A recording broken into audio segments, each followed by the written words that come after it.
Emily lion. आणि खरं त्याविषयी एवढं अपूर्व कौतुक, अपूर्व यश, म्हणजे त्या आठवणीमध्ये मनुष्य रममाण होतो. पण काही तसं झालं, त्यांना झोपायला चांगली मृत्यूला शय्या केलेली होती, तिथे झोपले नाहीत, ते खाली जमिनीवर झोपले. आणि काली मातेला म्हणाले, माते मला या क्षणी माझ्या दीन बांधवांची आठवण होते, त्यांच्या उद्धाराचा, त्यांचं दुःख दूर करायचा मला मार्ग दाखव, त्याच्याकरता मी इथं आलोय. तू जर मला मार्ग दाखवणार नशील तर हे यश आणि कीर्ती घेऊन मला काय करायचंय. बऱ्याच काळ वास्तव्य केलं लायनकडे. मिसेस लायनची पावलं पाहिली की त्यांना आपल्या आईची आठवण व्हायची, आणि ते म्हणायचे अमेरिकन माते मिसेस लायन. त्याही मोठ्या प्रेमाने सांभाळायच्या. हे रुमाला डॉलर बांधून आणायचे आणि त्यांच्या जगाच्या खिशात टाकून द्यायचे. ते म्हणायचे हे नाही बरोबर स्वामीजी, बँकेत चला, बँकेत खातं उघडून देते. बँकेत खातं उघडून दिलं. एक दिवशी म्हणाला, स्वामीजी सांगतो का, बी केअरफुल, बी केअरफुल. ते म्हणे कशासाठी, तुम्हाला कसं लक्षात येत नाही, आमच्या अमेरिकेतल्या मुली इतक्या द्वाड आहेत ना, एखादीने तुम्हाला गोळात इथंच थांबल्या त्या. मग स्वामीजी म्हणाले, हे माझे माते काळजी करू नका. हा तुमचा पुत्र स्वामी विवेकानंद शेतकऱ्याच्या हप्ते मूठभर तांदूळ खाऊन जितका एका झाडाखाली निवांत झोपलाय, तितका राजवाड्यामध्ये सुंदरदासी वारा घालत असताना झोपलाय. मी मोहातीत आहे, माझी काळजी करू नका. 17 दिवस धर्म परिषद झाली आणि 12 भाषणं झाली. प्रत्येक वेळेला सांगायचे, शेवटी स्वामी विवेकानंद बोलणार आहेत की कोणी घालायचं नाही. हिंदू धर्म या विषयीचा त्यांनी जेव्हा निबंध वाचला तेव्हा पाय ठेवायला जागा नव्हती. आणि पहिल्या भाषणानंतर त्या रात्रीत, एका रात्रीत शिकागोच्या रस्त्यावर मोठी मोठी पोस्टर्स लावली गेली आणि अभिवादन केल्याशिवाय कोणती व्यक्ती पुढे जात नसे. एका भाषणात ते म्हणाले, मानव मूलतः पापी नाही, तो शुद्ध, बुद्ध आणि मुक्त आहे. तो अमृताचा पुत्र आहे. त्याला पापी म्हणणं हेच पाप आहे. सगळे मानव त्या एका ईश्वराचा अंश आहेत. आणि हे त्यांचं बोलणं ऐकून सामान्य ख्रिस्तीजनांच्या हृदयाला फार दिलासा मिळाला, असं स्वामीजी सांगतात. आता त्यांना हळूहळू भाषणाला बोलवणं येत गेलं. आधी एका संस्थेशी करार केला होता, पण जेव्हा जाणवलं की फसवणूक होते तेव्हा आर्थिक नुकसान सोसून करार मोडून टाकला. आणि त्यांचं आता एकच ध्येय, आता पैसा मिळवणं हे ध्येय होतं आधी आलम बाजार मठासाठी. आता नाही, आता ज्यांना ज्ञानामृत प्यायचं असेल त्यांना मी पाजायला तयार आहे. म्हणून छोट्या छोट्या गटांना त्यांनी व्याख्यानं द्यायला सुरुवात केली. हळूहळू त्यांना बोलवणं येत गेलं. छोट्याशा खोलीमध्ये ज्या बायका कधी खाली बसल्या नाहीत त्या जमिनीवर बसायच्या, श्रीमंत बायका, आमिर उमराबाच्या बायका, आणि खिडकीत बसायच्या, जिन्यावर बसायच्या, पायऱ्यावर बसायच्या, खाली लोक उभे असायचे. आणि स्वामीजींचा घंटानादाप्रमाणे अत्यंत मंजूळ आवाज सुरू झाला की सगळ्यांचं देहभान हरपायचं. एका उच्च आध्यात्मिक पातळीवर सगळे लोक जायचे, असं वर्णन केलेलं आहे. आता त्यांचं डेट्रॉइटला सिस्टर क्रिस्टाईन यांनी पहिल्यांदा भाषण ऐकलं. त्या म्हणतात, त्यांनी इंडिया हा शब्द असा उच्चारला, 5च अक्षर आहेत, पण त्याच्यामध्ये काय भरलं नव्हतं. त्याच्यामध्ये प्रेमाची भावना, आदराची भावना, धैर्याची भावना, विरह होतोय आपल्या मातृभूमीचा, त्याची विरहाची भावना, व्याकुळता, सगळ्या भावना त्याच्यात एकवटल्या होत्या. आणि त्यामुळे ज्या क्षणी त्यांनी इंडिया शब्द उच्चारला त्या क्षणी आम्ही इंडियाच्या प्रेमात पडलो. आणि म्हणून सिस्टर क्रिस्टाईन पुढे आपल्या भारतात स्त्री शिक्षणाचं काम करायला आलेली आहे. आता न्यू इंग्लंडला त्यांचं भाषण झालं, ग्रीन एकर कॉन्फरन्समध्ये अध्यात्मावर भाषणं झाली, खूप प्रसिद्ध झाली. नंतर 1895 मध्ये सेंट लॉरेन्स नदीच्या काठावर 1000 आयलंड पार्कमध्ये त्यांचं 7 आठवडे वास्तव्य झालं. ज्यांना ज्ञान घ्यायचं होतं स्वामीजींकडनं त्यांनी त्यांना तिथे बोलावलेलं होतं. आणि या 7 आठवड्यामध्ये त्यांनी एकाग्रता, आत्मिक बल, आत्मसंयम, आत्मनिर्भरता, सत्य, अहिंसा, ईश्वरी सत्य, माया, रामायण, महाभारत सगळ्या विषयांवर ज्ञानपूर्ण भाषण दिलं. आता 1895 मध्ये न्यूयॉर्कमध्ये त्यांनी जी भाषणं दिली त्यातून कर्मयोग, भक्तियोग, ज्ञानयोग आणि राजयोग ही पुस्तकं प्रसिद्ध झाली. 1896 ला त्यांनी न्यूयॉर्कमध्ये वेदांत सोसायटीची स्थापना केली. नंतर डेट्रॉइट, बोस्टन इथे स्थापना झाली. नंतर कॅलिफोर्नियामध्ये सॅन फ्रान्सिस्को, लॉस एंजलिस इथे स्थापना झाली. आणि पुढे सगळे त्यांच्या मदतीला येऊ लागले. डॉक्टर, वकील, तत्वज्ञ, प्रोफेसर, शिक्षक, लेखक, लेखिका उच्च कोटीचे विद्वान सुद्धा त्यांच्या मदतीला येऊ लागले आणि त्या समितीचे कार्य करू लागले. पुढे त्यांनी स्वामी अभेदानंद आणि शारदानंदाने हे काम करायला त्यांनी बोलवलं. ते बोलताना अत्यंत मार्मिक उदाहरण द्यायचे. लंडनमध्ये वेदांतावर बोलत असताना ते म्हणाले, वेदांत तत्वज्ञान एका महासागरासारखं आहे. महासागराच्या पृष्ठभागावर एक मोठी युद्ध नौका आणि लहानसं होडकं तर शेजारी जाऊ शकतात ना उभी. तसंच वेदांतामध्ये एक महान योगी एखाद्या मूर्तीपूजकाच्या किंवा एखाद्या नास्तिकाच्या शेजारी सुद्धा सहजपणे वावरू शकतो. या वेदांत महासागरात हिंदू, मुस्लिम, ख्रिश्चन, पारसी सगळे एक आहे. सगळे त्या परमेश्वराची लेकरं आहे. सॅन फ्रान्सिस्कोला दिव्य प्रेम यावर भाषण करताना ते म्हणाले, हे प्रेम त्रिकोणाकृतीत दाखवता येतं. या त्रिकोणाचा पहिला कोण म्हणजे हे प्रेम फक्त दाता असतं, ते याचकाच्या भूमिकेत कधीच नसतं. दुसरा कोण म्हणजे त्याला भय माहितीच नाही, ते निर्भय असतं. आणि तिसरा कोण म्हणजे प्रेम हे साध्य आहे, अन्य गोष्टी मिळवण्याकरता ते साधन होऊ शकत नाही. आणि या भाषणाची समाप्ती त्यांनी या वाक्याने केली, ईश्वराचं भय हा धर्माचा प्रारंभ आणि ईश्वरावरचं प्रेम ही धर्माची समाप्ती.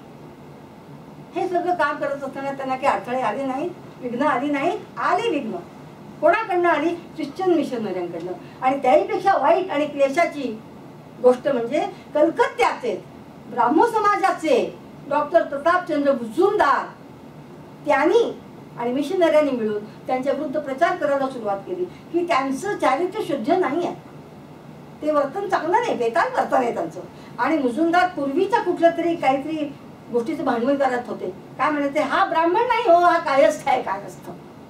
आणि मग म्हणजे हा नाटकी आहे, हा नट आहे, त्याने नाटकात कामं केलेली आहेत. आता शाळा कॉलेजमध्ये कामं केली असताना त्याला नट बनायचं, नाटक्या बनायचं, इतक्या हीन पातळीवर जाऊन प्रचार केला.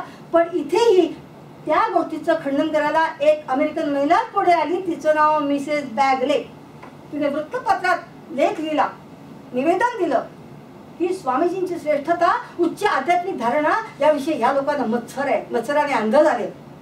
स्वामीजी अत्यंत उच्च कोटीचे विद्वान आहेत, पण अत्यंत सौजन्यशील आहेत, आनंद देणारे आहेत आणि हवासा वाटणारा पाहुणा आहे.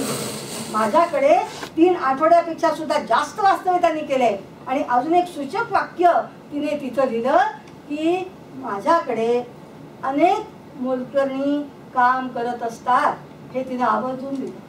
किती अपार गुण स्वामीजींवर या महिलांचं. आता 3च महिलांचा उल्लेख करते आणि पुढे जाते. मिस वॅल्डो त्या ब्रुकलिनला राहायच्या आणि न्यूयॉर्कला यायच्या स्वामीजींच्या घरी.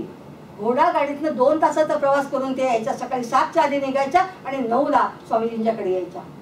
घरातली सगळी स्वच्छतेची कामं, त्यांचं अन्न शिजवणं, त्यांची व्याख्यानं उतरून घेणं, त्याची टिपणं काढणं, त्याची टिपणं वृत्तपत्राला पाठवणं, छापून आलेली कात्रणं कापून एकत्रित करून ठेवणं, येणाऱ्या पाहुण्यांचं आगत स्वागत करणं, हे सगळं काम करून ते रात्री 10च्या पुढे घरी जात असत. आणि या त्यांनी केलेल्या सेवेमुळे स्वामीजी त्यांना हरिदासी असं त्यांनी नाव दिलं. एकदा त्या रडत होत्या. स्वामी म्हणाले, काय झालं, याच्यात काय झालं? ते मला इतर चुका करतात आणि तुम्ही माझ्यावर केवढ्या रागवता, मलाच रागवता. ते म्हणाले, चुका करणारी माणसं माझ्या ओळखीची नाहीत, मी कसं रागू त्यांच्यावर? आणि आपल्या माणसावर रागवायचं नाही तर कोणावर रागवायचं सांगा पाहू. काही दिवसांनी परत दुःखी करती होत्या. विचारलं, काय झालं आता? त्यावेळेला, आता तुम्ही मला आपलं मानणंच सोडलंय, मला किती दिवस झाले तुम्ही रागच भरला नाही त्यांची. म्हणजे अशा तऱ्हेने किती प्रेम केलं सगळ्या स्त्रियांनी. अजून एक दुसरी स्त्री म्हणजे जोसेफिन मॅकलाउड. स्वामीजींच्या मृत्यूनंतर त्या 50 वर्ष जगल्या. स्वामीजींना अमेरिकेत आर्थिक मदत केली, भारतात त्यांच्या हयातीत केली, भारतात त्यांच्या नंतरही मठाला केली. त्या 1943 साली म्हणाल्या की आज मी 84 वर्षाची झाले शरीराने, पण खरं सांगू मी एवढी नाही हो वयाने झालेली, मी फक्त 28 वर्षाची आहे. स्वामीजींना मी केव्हा पाहिलं? 29 जानेवारी 1895 या दिवशी पाहिलं ना. त्या दिवशी माझा खरा जन्म झाला, कारण त्या दिवशी माझ्या आत्म्याने जन्म घेतला आणि तो माझा खरा वाटला. आता शेवटची स्त्री म्हणजे पुष्पस्त्री, आपण आत्ता वाचला, श्रीमती सारा उलगुल. त्यांचं स्वामीजींवर अपार म्हणजे अपार वात्सल्य त्यांच्या मनात होतं. आणि स्वामीजी सुद्धा त्यांना पत्र लिहिताना आपला पुत्र स्वामी विवेकानंद अशी सही करत होते. त्यांनी एकदा केम्ब्रिजला नाताळच्या सणानिमित्त भाषण द्यायला बोलवलं आणि विषय होता भारतीय नारी, भारतीय स्त्रीचं तेज, कर्तृत्व, वैदिक काळातलं तिचं कर्तृत्व, तत्वज्ञानाचा तिचा अभ्यास, राजकारणाचा सहभाग, शिवाय ती कुटुंबामध्ये करत असलेली कामं, मुला नातवंडांवर करत असलेले संस्कार, करत असलेला त्याग, सगळं सांगून ते पुढे म्हणाले, माझ्या आईने माझ्यावर संस्कार केले. आज जो तुम्हाला मी दिसतो ना तो केवळ आईमुळे. माझ्या आईने माझ्याकरता खूप दुःख सोसलं, खूप त्याग केला. हे सगळं ऐकून अमेरिकेतील स्त्रिया हिलावल्या, भारावल्या आणि त्यांनी लगेचच स्वामीजींच्या नकळत त्यांच्या आईला असीम आदर व्यक्त करणारं पत्र पाठवलं आणि त्या पत्राबरोबर एक छोटीशी भेट पाठवली. त्या पत्रातला भाव हा असा, हे महान माते, महान नारी, छोट्याशा भेटीला स्वीकारी, मेरी येशूचे चित्र मनोहर, आवडते जे आम्हा भारी, तुम्हीच माता, तुम्हासी देतो आई मुलाची छबी न्यारी. एक दिनी स्वामीजी बोलले, माता मम देवताच आहे, तिच्या कृपेने या हाताना सेवेचे सौभाग्य लाहे. धन्यच माता काजा लौकिक, पुत्र हातून तुम्हीच केले, महान तेजस महान ज्योती, ज्योतीने तेजास पूजिले, ज्योतीने तेजास पूजिले. आता स्वामीजी मातृभूमीला येणार निघाले. 16 डिसेंबर 1896. 15 जानेवारीला ते कोलंबोला आले. त्यांच्याबरोबर 2 व्यक्तींचा मला उल्लेख करायचा आहे, सेव्हियर पती पत्नी आणि जे जे गुरुजी. जे जे गुरुजींचा मी उल्लेख केलाच पाहिजे, नाही तर मी बोलूच शकणार नाही. त्यांच्या मुखातून येणारा प्रत्येक शब्द या लघुलिपिकाने टिपून घेतलेला आहे आणि मिनिटाला 200 शब्द ते लिहित असत आणि म्हणून त्यांची फी खूप होती. तरी पैसे देऊन इंग्लंड अमेरिकेमध्ये त्यांना बोलावलं. सुरुवातीला इंग्लंडमध्ये बोलावलं, पण काही दिवसातच त्यांनी आली की मला एवढे पैसे नको, मला फक्त पोटापुरते द्या. म्हणजे असं का आधी मागितलेत? म्हणजे नाही नाही अहो, पैसा मला कोणी दिला, पण स्वामीजीने मला फक्त प्रेम प्रेम आणि प्रेमच दिलंय, मला दुसरं आता काही नाही. ते इथे आले आणि उटक मंडा त्यांनी शेवटचा श्वास घेतला. सेव्हियर दाम्पत्य त्यांच्याबरोबर आलं त्या 1897 मध्ये आणि मायावती इथे अद्वैताश्रम स्थापन केला आणि तिथेच त्यांनी शेवटचा श्वास घेतला. तर 15 जानेवारीला आले कोलंबोला. 27 जानेवारीला रामनाथ संस्थानामध्ये प्रत्यक्ष भारताच्या भूमीवर पाऊल ठेवलं. तिथे रामनाथचे राजे भास्करपती सेतू यांनी 40 फूट उंचीचा स्तंभ उभारला. मध्ये मी गेले होते तिकडे, मी शोधलं पण कोणी सांगितलं की नाही आता. नंतर ते आले 6 फेब्रुवारीला मद्रासला. 6 ते 15 फेब्रुवारी त्यांना 24 मानपत्र देण्यात आली. प्रत्येक ठिकाणी त्यांचं अभूतपूर्व स्वागत झाले. ते मुळातच वाचायला पाहिजे. अभूतपूर्व स्वागत झालं. 24 मानपत्र दिली आणि त्यांनी उत्तरं दिली. 2 भाषणांचा फक्त थोडक्यात उल्लेख करते. एका प्रचंड समुदायाला उद्देशून त्यांनी आवाहन करताना त्यांनी प्रश्न केले, तुमच्या हृदयात तळमळ आहे? देवतांचे ऋषीमुनींचे वंशज पशुतुल्य जीवन जगतायत म्हणून तुमच्या हृदयाला पीळ पडतो? तुमचे कोट्यवधी बांधव भुकेने व्याकुळ होताय, तडफडताय, हे पाहून तुमच्या हृदयाला घर पडतात?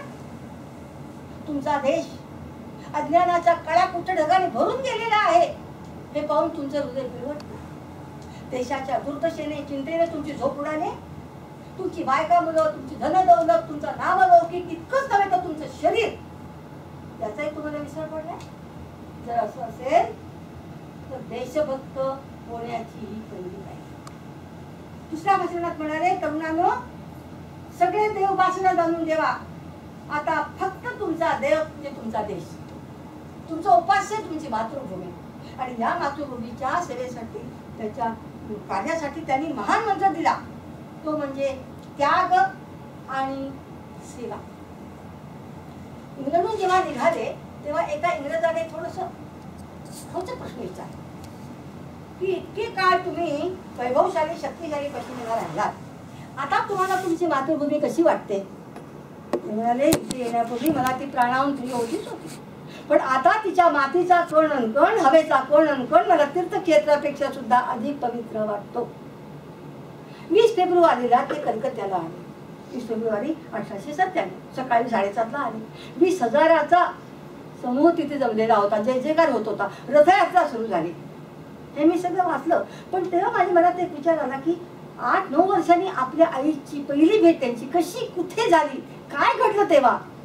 मी पुष्कळ पुस्तकं चाळली, पण मला कुठेच उल्लेख मिळाला नाही. मग माझी कल्पना म्हणाली, मी जाणून घेते, तू काय काळजी करू नकोस. रस्त्यावर रथयात्रा चालली. एका रस्त्यावर ती आली. त्या रस्त्यावर घर होतं, घरासमोर अंगण होतं. अंगणामध्ये वृद्ध माता आपल्या पुत्राची डोळ्यात प्राण आणून वाट बघत होती. रथयात्रा त्या रस्त्यावर आली आणि काय झालं? ममतेची मूर्ती स्वामीजी मातेचे दर्शन घेण्या आले. चरणावरी माथा टेकविता निजरम्य बालपण आठवले. अनबालाहून बालक ते बनले. किती दिन किती वर्षे गेली, पुत्राची न दिसली सावली. बघुनी त्याला सामोरा, क्षणी गहिवरली ही माऊली. हृदयासी घेता सानबिले, हृदयासी घेता सानबिले. मधुघट चिवरातून पाझरले. मातेच्या नेत्री दिसला, अश्रूंच्या संगती हा अभिमान. झरणारे अश्रू वदती, किती झाला माझा पुत्र महान. अश्रूंच्या गंगेमधी नाता, स्वामीजी पावन हो झाले. चरणावरी माथा टेकविता, निजरम्य बालपण आठवले. अंतालाहून बालक ते बनले. क्षणभर त्यांना वाटलं आपण आईला छळणारा, नको नको करणारा बिले झालो. पण परत जाणवलं आपण स्वामी विवेकानंद आईचा निरोप घेऊन आलमबजार मठामध्ये आले. 1 मे 1897 या दिवशी रामकृष्ण संघाची स्थापना झाली. गुरुदेवांनी आपल्या जीवनात आचरलेल्या मूल्यांचा प्रसार करणं आणि त्यांनी अखिल मानव मात्राच्या भौतिक, नुसतं आध्यात्मिक नव्हे तर भौतिक आणि आध्यात्मिक प्रगतीसाठी, कल्याणासाठी जो मार्ग दाखवला, त्या मार्गाचा अवलंब करणे आणि शेवटचा श्वास घेईपर्यंत अखिल मानव मात्राच्या कल्याणाकरता काम करणं, हे या रामकृष्ण मिशनचं ध्येय. आज भारतात, जगात सर्वत्र मिशनचं कार्य असं सुरू आहे. आणि पुण्याचं कार्य तुम्ही अगदी जवळून बघते. झोपडपट्टीतली मुलं तिचं आणून एखाद्याला पोलीस ऑफिसर केलं जात आहे, एखाद्याला कॉम्प्युटर इंजिनियर बनवलं जात आहे, एखाद्याला वर्कशॉप चालवण्या इतपत समर्थ केलं जात आहे. बरोबर, स्वामीजींचं चरित्र एवढं सांगावं तेवढं थोडं आहे. भगिनी निवेदिता त्यांच्या स्त्री शिक्षणाच्या मदतीकरता भारतात आल्या. 28 जानेवारी 1898 आल्या आणि 25 मार्च 98 त्या भगिनी निवेदिता झाल्या. आल्या तर मार्गारेट नोबल आल्या आणि या झाल्या भगिनी निवेदिता. कारण स्वामीजी म्हणत की समाज पक्षाचे 2 पंख आहेत. पक्षी कधी एका पंखाने उडू शकत नाही. स्त्री आणि पुरुष हे समाज पक्षाचे 2 पंख आहेत आणि दोन्ही पंखामध्ये बळ हे पाहिजेच. तेव्हा पुरुषाच्या बरोबरीने स्त्रियांनाही शिक्षण द्यायला पाहिजे. आणि ज्या कुटुंबामध्ये, ज्या समाजामध्ये, ज्या राष्ट्रामध्ये स्त्रियांचा मान राखला जात नाही, त्यांना शिक्षण दिलं जात नाही, त्यांची उन्नती होण्याचं नावच काढतं. भगिनी निवेदितांच्या शब्दात सांगायचं झालं तर स्वामीजींच्या जीवनामध्ये 3 सुरांचं पूर्ण मिलन झालं होतं. शास्त्र, गुरु आणि मातृभूमी. कार्य सुरू झालं भारतामधलं. परत एकदा पश्चिमेला गेले 1899 मध्ये. ते बेलूरमध्ये संन्यासी आणि ब्रह्मचारी त्यांना नेहमी सांगत की लोखंडासारखे स्नायू, सिंह सदृश्य धैर्य, वज्रासारखं हृदय, प्रचंड आत्मविश्वास आणि स्वातंत्र्य जपण्याकरता आवश्यक असलेली आत्मनिर्भरता आणि सगळं जग हलवून सोडण्याची महत्वाकांक्षा, हे गुण आत्मसात करायचा प्रयत्न करा. हा त्यांच्याकरता स्वामीजींचा संदेश होता. आणि सर्वसामान्यांकरता कोणता संदेश होता? उत्तिष्ठत जाग्रत प्राप्य वरांनी. स्वामीजींच्या ठिकाणी वीरवृत्ती आणि करुणा यांचा एक अनोखा संगम झाला होता. बेलूरच्या मठामध्ये ती जमीन सपाट करण्याकरता संथाळ मजूर काम करत. त्याच्यात एक केष्टा नावाचा म्हातारा होता.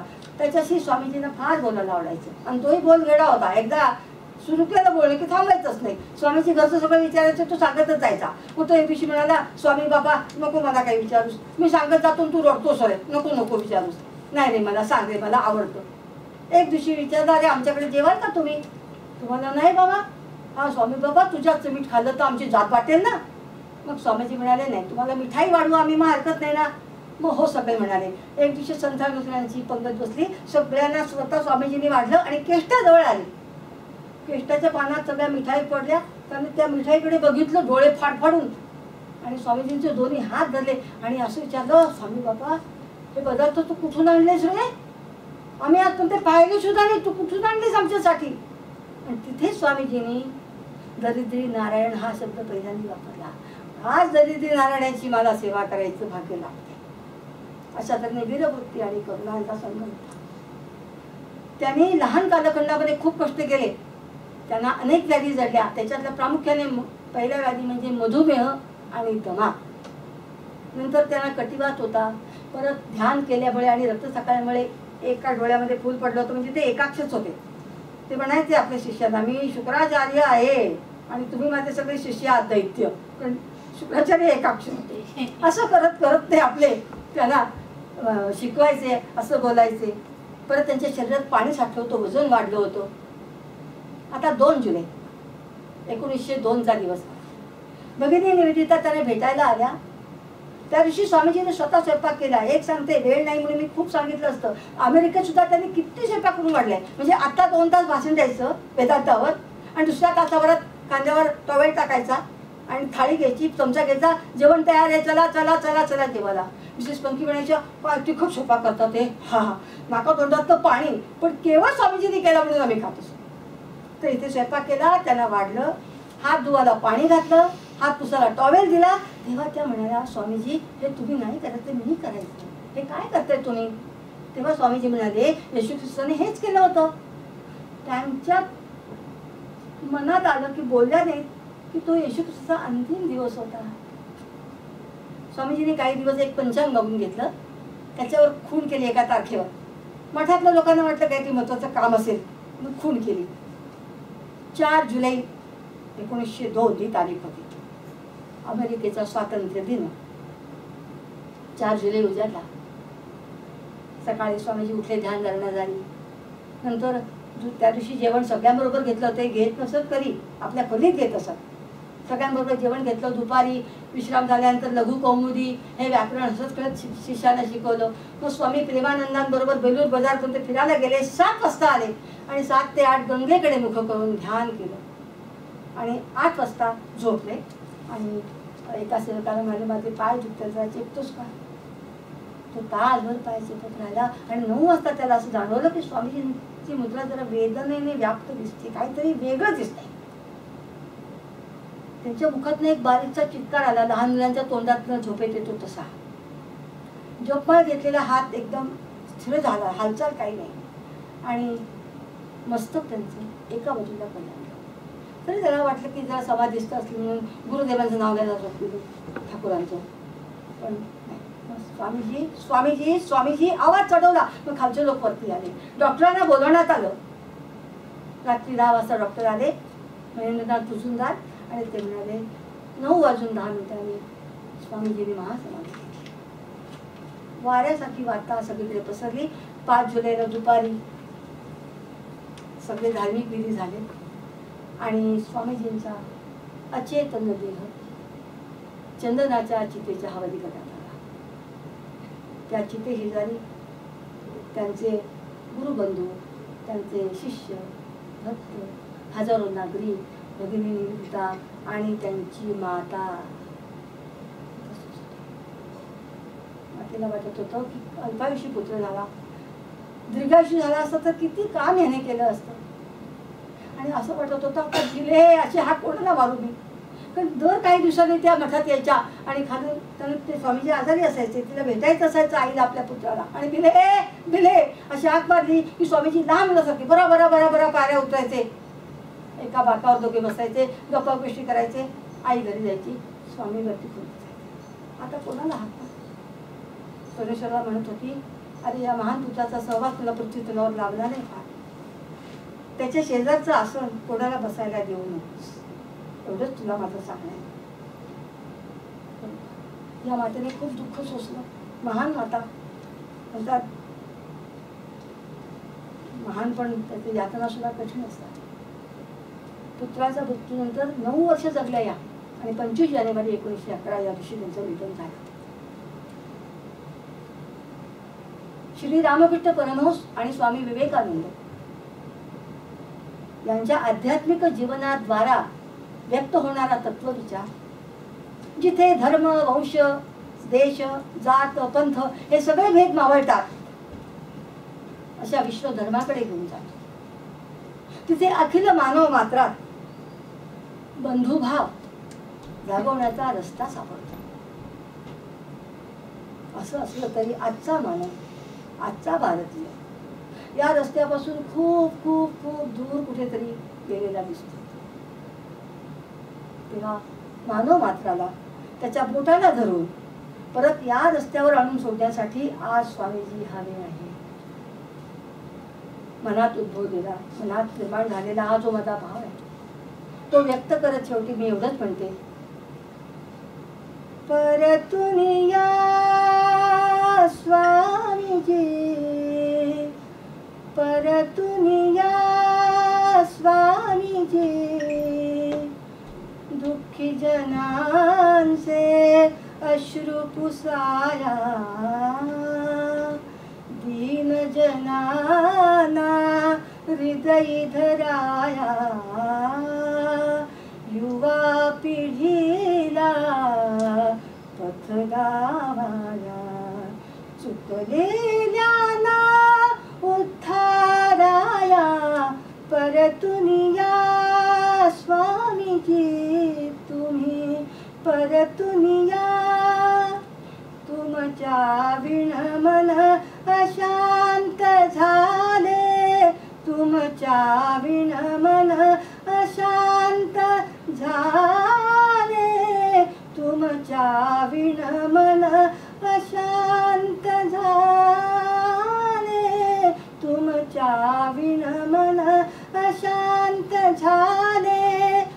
अंधाराचे राज्य पसरले, चिरंतन प्रेमाची ज्योती, चिरंतन त्यागाची ज्योती, चिरंतन सेवेची ज्योती, अंतरी चेतविण्याया, परतून या स्वामीजी तुम्ही, दुःखी जनांचे अश्रू पुसाया, दीन जनाना हृदय धराया, युवा पिढीला पथ लावाया, चुकलेल्याना उद्धाराया, परतून या स्वामीजी, परतून या स्वामीजी. परतून या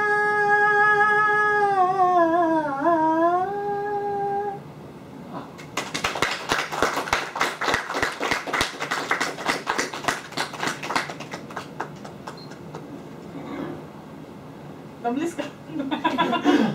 दमले नाही. तुमचा आवाजही खूप चांगला. खूप सुंदर. Yeah, she sings pretty well. Huh? Yeah, I think in my family, आमच्या family, in my family everybody sings except me. I'm the orange box. खाली बसून त्रास झाला असेल ना सगळ्यांना. थोडंसं खाली बसून आणि त्यांचं कंपोजिशन वगैरे. ते त्यांनी तिनेच सगळं लिहिलंय. कविता पण तिनेच लिहिलंय. कविता सगळ्या तुमच्या. हो. असे माझे 21 विषय आहेत. सगळ्यात कविता माझ्या, कारण मी शाळेत शिक्षिका होते ना, तर मुलांसाठी मी दरवर्षी मुलींसाठी दरवर्षी तासाभराचा कार्यक्रम असा मोठ्या मोठ्या लोकांचा मे महिन्यामध्ये अभ्यास